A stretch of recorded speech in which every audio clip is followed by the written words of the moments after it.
I start all of my quests to know more, to understand, to get the whole picture with the parents. Makes sense with Kamala. This is the woman that raised her. I'm looking at this and I'm reading this information about what we're being fed about Kamala's mom, and I'm looking across every bit of media that I can get. Some of it's super sanitized, and I know the internet we have today was not the internet of even 10 years ago. So I was looking through. I was combing through, and I was like, maybe I see the deep state in everything. Maybe I've studied the CIA so much and the events of history that they've been connected to and their movements and how they do things. Maybe I have been so caught up with that, I can't see clearly. So I'm supposed to believe the westernized, idealized version that it was the budding late 50s, early 60s, really when the civil rights movement's kicking up, and this model minority, daughter of a very high up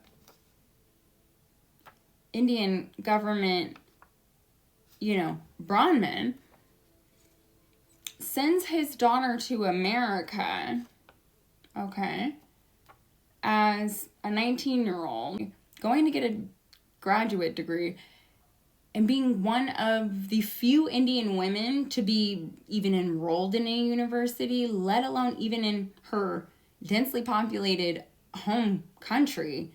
She was one of few in India. So we send her to America, and we're supposed to believe she just bucks tradition, forget an arranged marriage, I got it from here, and goes and immediately ingratiates herself into the civil rights movement. And I know people want us to be like, yes, she did. Who sent her? That's immediately what I was thinking. I was like, already, I'm like, she didn't do this without the guidance of her family. You can't convince me. I immediately was thinking a collaboration with these guys, potentially with the Indian government and their version, because the more I learned, I was like, oh, this lines up with Zionist interests, and ooh, the oligarchs are oligarching. Okay. So I was connecting the dots, and I'm like, I was like, well, we know what happened, and immediately, you're totally fine as a Brahmin.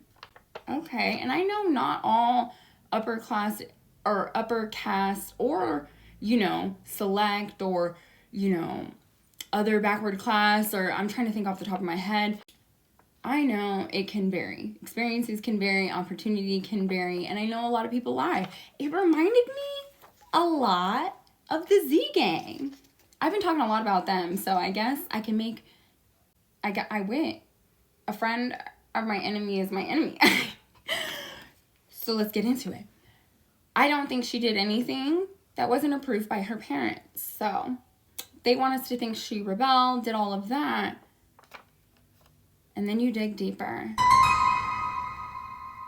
But before I even got to that point of even digging up into Kamala's family like that, Kamala's life, all of that. Not the bullshit. Here, somebody else is quoted for this, The Atlantic article about Kamala's mom, and this person that experienced it firsthand was talking about how comfortable Shyamala was just immediately to join into debate with a bunch of black folks, but black intellectuals, and this was, Richard Nixon and all of that. And she was great. She stood out, they say, because she was Indian in a, tiny body with a sari, but super sweet. She even went in the kitchen. The guy, whoever was hosting, because that was like a hub that was the spot, went in and helped, or, went in and introduced herself and talked to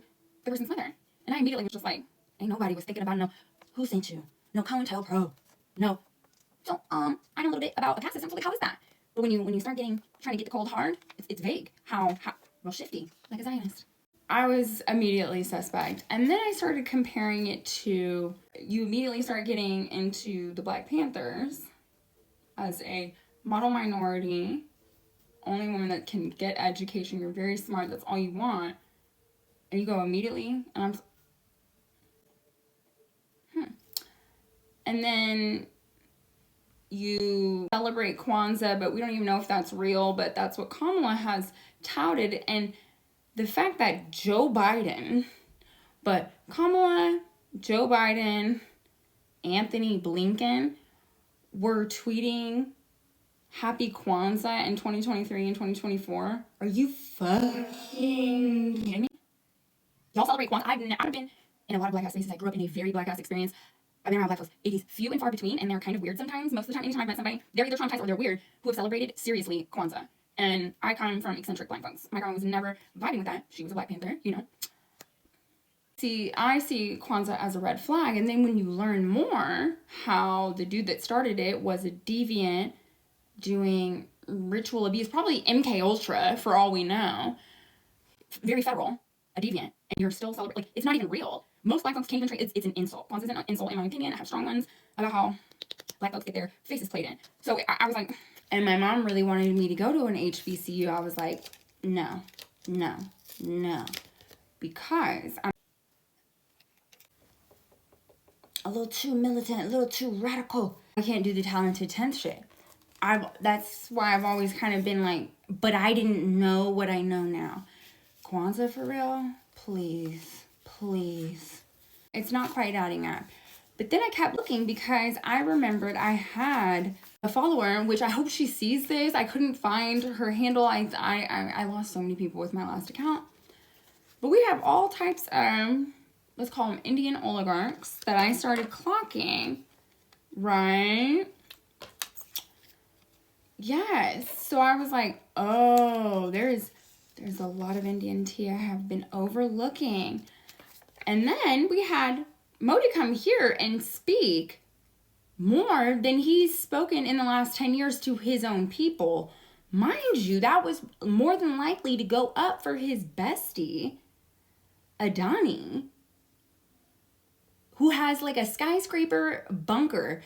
But Modi was trying to lick Donald's crack, in my opinion, and all the quid pro quo, weird, Islamophobia, crazy Hindu supremacy with Zionist supremacy with white I'm like, whoa, I'm seeing y'all.